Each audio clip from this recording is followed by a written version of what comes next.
Last month, apprehensions of undocumented migrants at the U.S. southern border reached their highest total since 2007. President Trump claims his threat of tariffs will force Mexico to stem the flow of arrivals. In the meantime, communities along both sides of the border are responding to the increase in families and children fleeing instability and violence, arriving in need of immediate help. Our Amna Nawaz reports from both sides of the border, beginning in El Paso, Texas. Todas vamos con lo mismo, que no sabemos qué va a pasar. 2 months ago, Emerita fled her home country of Honduras.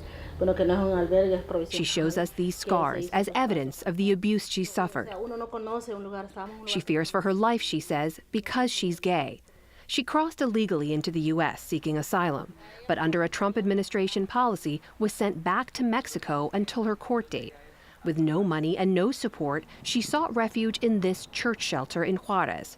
Her first hearing later this month could determine her fate. The sudden increase in the number of migrants being forced to wait in Mexico has stressed already thin resources here. Faith and private communities have leapt into action, opening shelters like this one in West Juarez. The Trump administration had already dramatically slowed legal entry, forcing thousands of migrants to wait across the border here in Mexico in lines. Then came a policy sending asylum seekers back to Mexico across bridges like this one here in Juarez, while their cases unfolded in the U.S. Now, an expansion of that policy means thousands of more people will be forced to wait here in Mexico, facing uncertainty. But the Mexican government accepts only a certain number of migrants awaiting immigration hearings in the U.S., a number the Trump administration says is increasing. The rest of the migrants arriving at the southern border are allowed to cross and await their court dates.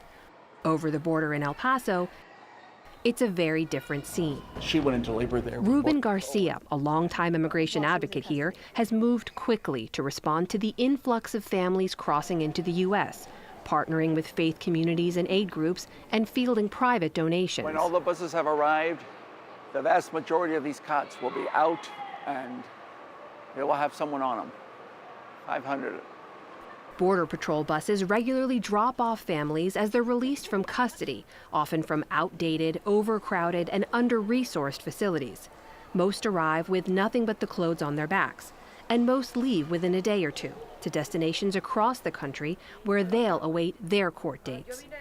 Volunteers here connect migrants with sponsors, usually family, help to arrange travel, and swiftly move them out, care packages in hand. The federal government, DHS, CBP, Border Patrol, ICE, their inability to understand that if attention is paid to organization, then the release of people does not have to be chaos. It doesn't. 13-year-old Estefany came with her father from Guatemala. The number assigned to her by Border Patrol, 46, is just starting to fade from her hand. ¿Y por qué? Estefany says she wants to learn English, to get a job, and one day return to Guatemala. But while the border cities bear the burden, the effect of the influx is being felt further north, too. So we're on our way now to Las Cruces, New Mexico. It's a city about an hour north of the border where the federal government has been busing migrant families. And we're going to go check out a shelter that's actually being run by the city. We really recognized it was a humanitarian situation that we were faced with, and the city council knew that if we didn't take care of them, the risk was Border Patrol would just drop them off at bus stations or randomly on the side of the road someplace. Udell Vigil works for Las Cruces. The city's been running this shelter, a former National Guard armory, for almost 2 months.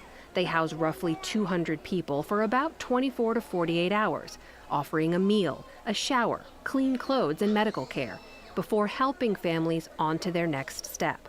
So far, they've processed around 10,000 migrants. And they're coming here with absolutely nothing. They're fellow human beings. They deserve to be treated with dignity and respect, and we're going to do that, and we're going to do that the best way we can.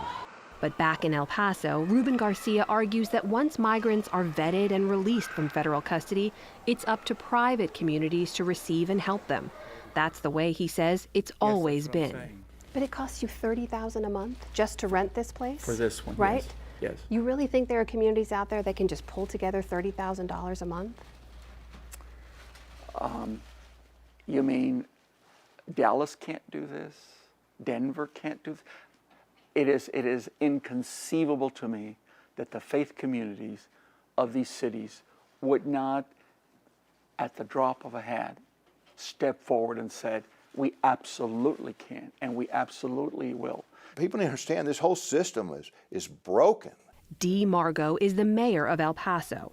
What he calls political drama, he says, has gotten in the way of finding solutions. These are solvable problems if Congress would develop some intestinal fortitude and to do what's right, irrespective of how people perceive it on a political basis. What do you want to see in terms of specific action from the federal government? What would help your city? You take away the politicos and those who say, well, I need X billion for a fence, or I want this in the way of troops, or I want that. No.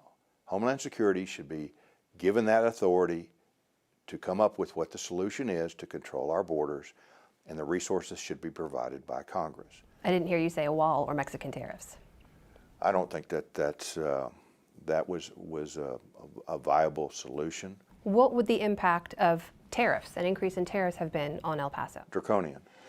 While private groups and local governments have worked to meet the arriving migrants' needs, the federal government has worked to keep them out. In Juarez alone, an estimated 7,000 plus now wait for their turn to legally enter the United States, in a city with few resources to help them, on a journey with no end in sight. For the PBS NewsHour, I'm Amna Navaz in Juarez, Mexico, and El Paso, Texas.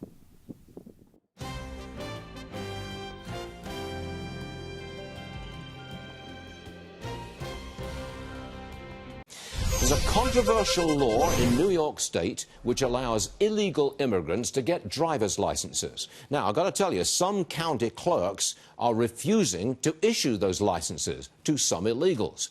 Joining us now, Al D'Amato, former New York senator, a Republican. Mr. Senator, it's great to have you back again. Stuart, great to be with you. Isn't the real issue here that if you give driver's licenses to illegals, you're opening the door to illegal voting? That's what's going on. It will absolutely take place because one of the prime identifiers that give you the ability to vote, gives you your residence, etc., has been and is the driver's license. So what do you think a clerk is going to do? Someone comes in, gives them a driver's license, they can't ask for any more. Under the law that exists today, that is bona fide proof that you are a legal voter. So you can do that. Oh yeah. It would be illegal if an illegal did that at the voting booth. Yeah. But there's virtually no check to stop them. How are you going to stop it? You can't stop it. And there's just no way. They have provided no way to check on this. They haven't said it cannot be used to be punished if you violate the law. And the law, as it is now, provides that if you show that license, you're bona fide. But we have some county clerks who are saying, no, we're not going to do this. Right. Now, what happens to them? Because they're contradicting the law. They'll wind up in court. And the chances are, I would say the chances are that the judiciary will say, this is the law, you've got to issue the license.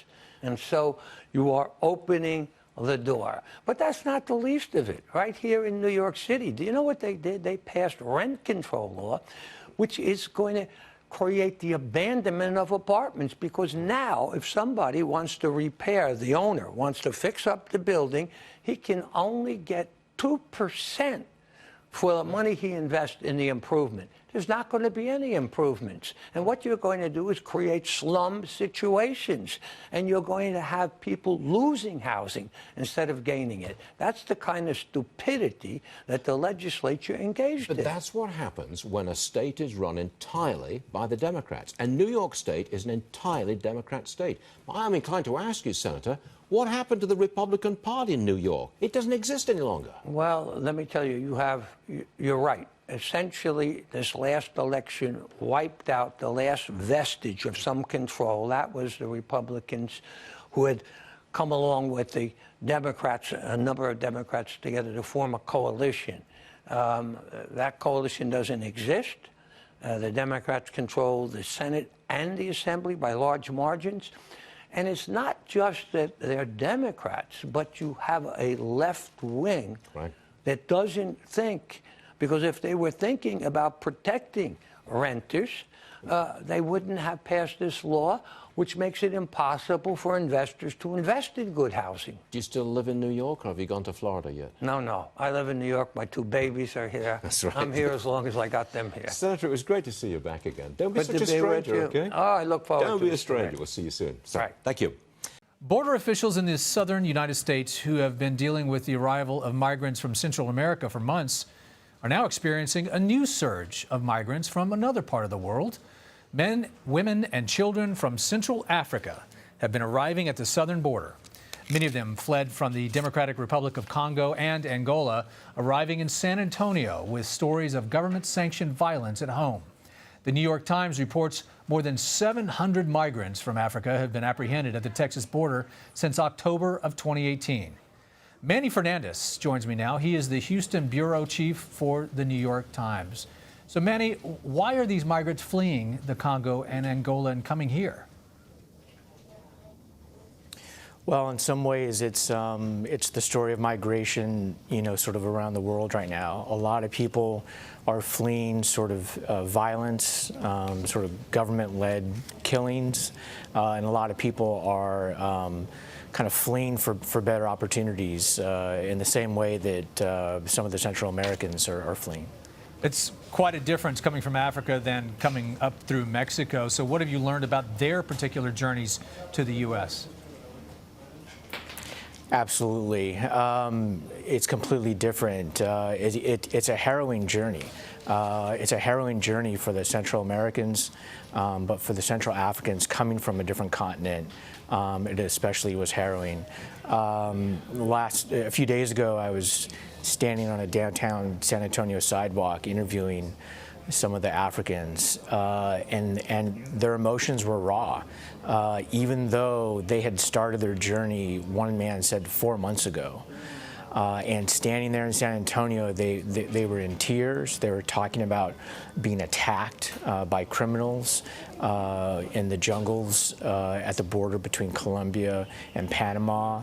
One woman told me that she was raped on the way. Another woman said that she lost her daughter on the way. They were just very. It was as if they had started this journey the other day, and because their emotions were so raw. So just to be clear, they made their way from Africa to Central America and then came up through the Darien Gap, through these dangerous areas to the southern border of the U.S. Absolutely. Some of the people that I interviewed in particular said they at first they were from the Congo, they fled to Angola. Some of them planned on staying in Angola, but then a lot of them decided that they didn't feel welcomed in Angola, and so they flew to Ecuador. And then from Ecuador, they took this very long journey by bus and by foot, fleeing up through Central America, up through Honduras and Guatemala, into Mexico, and then into the South Texas border.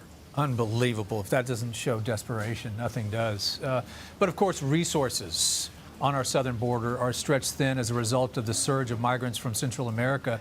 So how is an added surge of African migrants impacting those communities, especially the one where you spent time in San Antonio?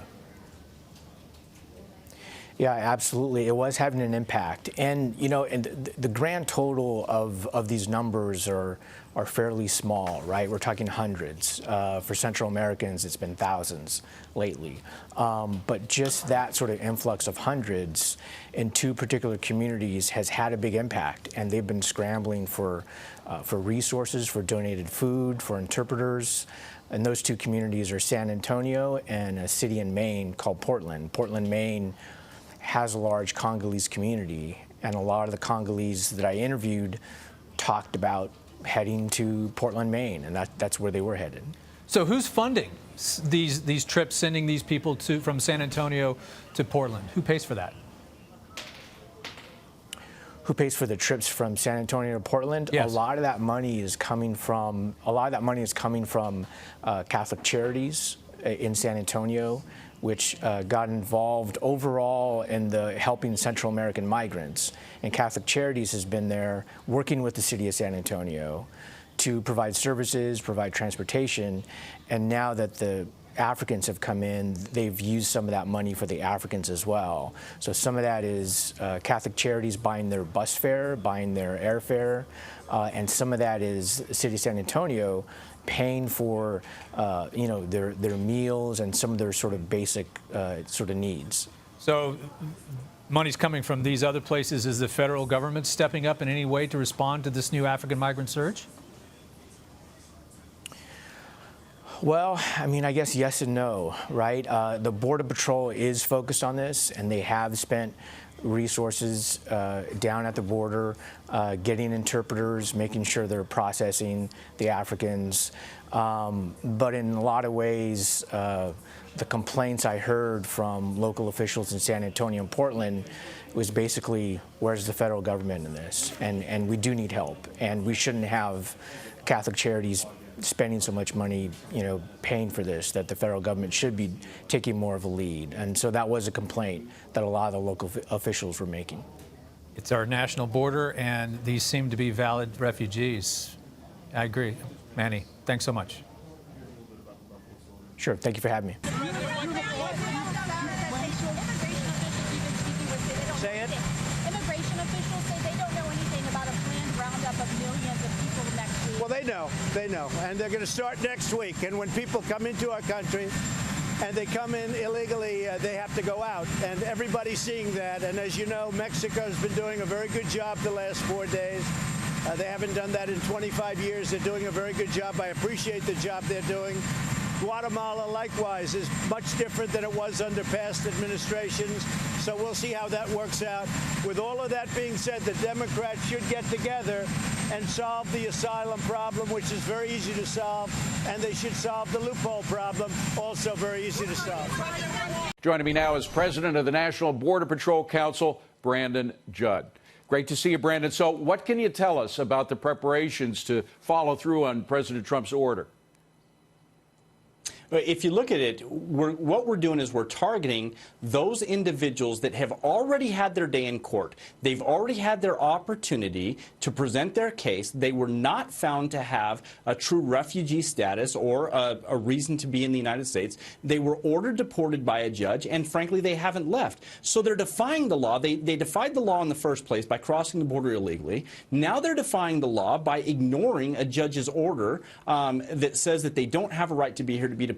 So these individuals have already had that chance to exhaust all of their appeals rights, and they still continue to push back and ignore the laws of the United States. This is an operation that has to happen, and to hear mayors like that out of Chicago saying that they're going to protect their refugees and their immigrants, these are no longer refugees. They're now illegally in the United States, and they should be deported. Well, you talk about the law. It is ironic that some of the lawmakers are the ones that are defying the laws that are in existence and not helping. Is there any way they could obstruct this border process that you're trying to enforce right now? No, absolutely. And that's something that the United States Attorney's Office needs to take a look at. If mayors around the country in these particular cities, if they're going to give potential criminals heads ups on when ICE is going to be there, when they're coming, and they help these individuals abscond from authorities, yes, they absolutely could be held responsible and, frankly, violating the law, and they should be gone after. Well, and thankfully, some people, including that judge in Massachusetts who let illegals that the ICE were after out her back door are now being prosecuted. We'll see what happens there. What about these getaways? 100,000 getaways since the beginning of the year. These are the border agents, your brothers and sisters, border agents, are so busy just dealing with the migrant camps along the border that they don't have time to do their real job, and 100,000 of these people have gotten away. Yeah, this is something that we've been warning about for years. We've been saying that the criminal cartels are using these potential refugees as pawns. They're forcing them to cross the borders between the ports of entry because they know that ties up our hands. And when it ties up our hands, it pulls our resources out of the field, and it allows the criminal cartels to cross the dangerous persons that want to make it into the United States because they know that they can't ask for refugee status. This is a very scary situation, especially especially knowing how many people are working their way up with these caravans that have criminal records here in the United States. They know exactly how to bypass the system because Congress refuses to act, and Congress refuses to give us the proper funding that will allow us to put more of our agents out into the field to properly secure the border. And of course, this endangers you folks too. I mean, it puts you more at risk than ever before because it creates a lure for the worst of the worst to come across. Just to put a fine point on what you were saying, the DHS came out with a report. There was a caravan not long ago of 8,000 people. Of those 8,000, 660 had criminal convictions. That's a huge percent. And of those 660, by the way, 40 were guilty of assault with a deadly weapon. So these are, as the president would say, bad hombres. These are violent criminals, and they're intent on they're intent on making their way up to our border. They're intent on crossing the border illegally to make it back into the United States. And frankly, if they've already committed those crimes here in the United States before, and they're going to defy our laws again by crossing the border illegally, the chances are they're going to come here and they're going to commit more crimes. We have to get the border under control. This is not about whether somebody is a refugee or not. This is about border security for the safety of the citizens of the United States. And frankly, again, if you look at what the President of the United States continues to say, he wants to secure the border for the safety of the American people.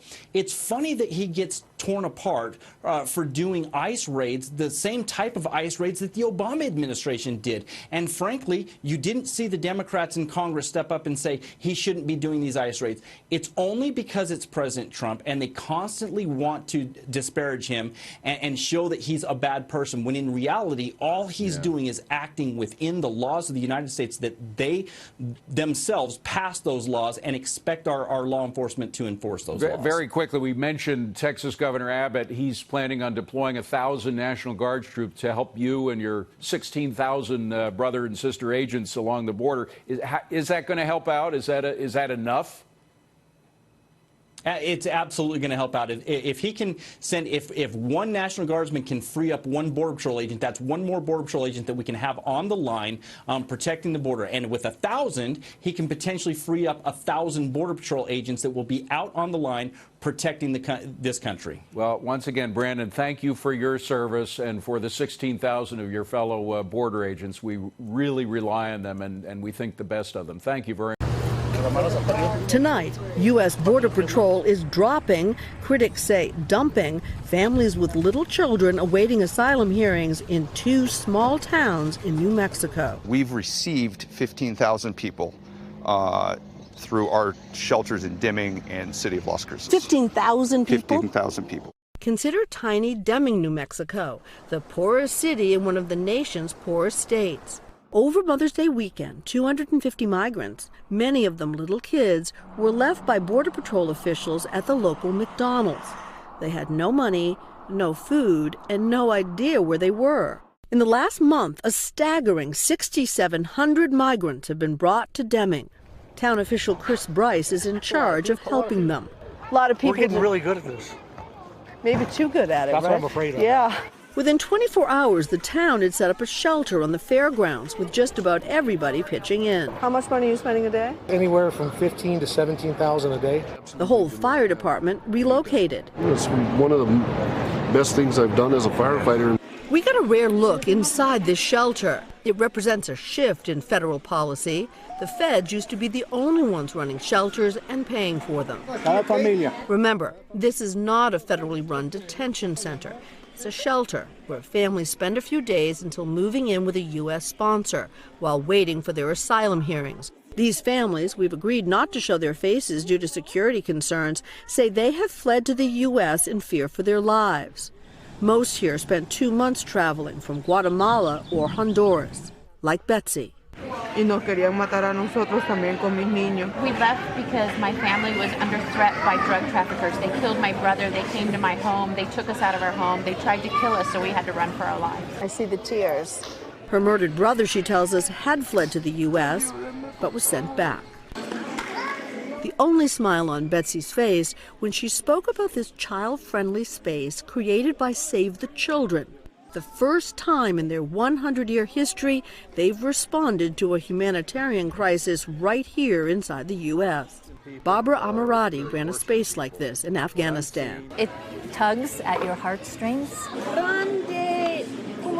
And this day, a special visitor, Save the Children board member and volunteer Jennifer Garner. You get to see the beauty of kids in the worst circumstances. They've gone without baths, without food, without medical care, and they're here happy to listen to me butcher Goodnight Moon because they're children. One area of expertise, assessing whether children are here with their real parents. Very sadly, had children recycled who have come through and then are seen back again with another family. So they're just pawns. They're pawns. They're being used. Why? Migrants without children can be held in detention indefinitely. Migrants with children can only be held 20 days. DHS tells us they've intercepted nearly 5,000 people since October trying to enter with children, not their own. And as for the politics? We don't even discuss the politics over here. I mean, it's what we do, or they would be out there on the street trying to find their own way, and that's unacceptable to everybody. Lester, the governor of New Mexico sued the federal government last week, trying to recap some of the funds that they're spending to shelter the migrants. Meanwhile, Border Patrol tells us that the releases in Deming and 2 other border towns are, quote, a last resort, and they said there's no end in sight. Hey, NBC News fans, thanks for checking out our YouTube channel. Subscribe by clicking on that button down here, and click on any of the videos over here to watch the latest interviews, show highlights, and digital exclusives. Thanks for watching.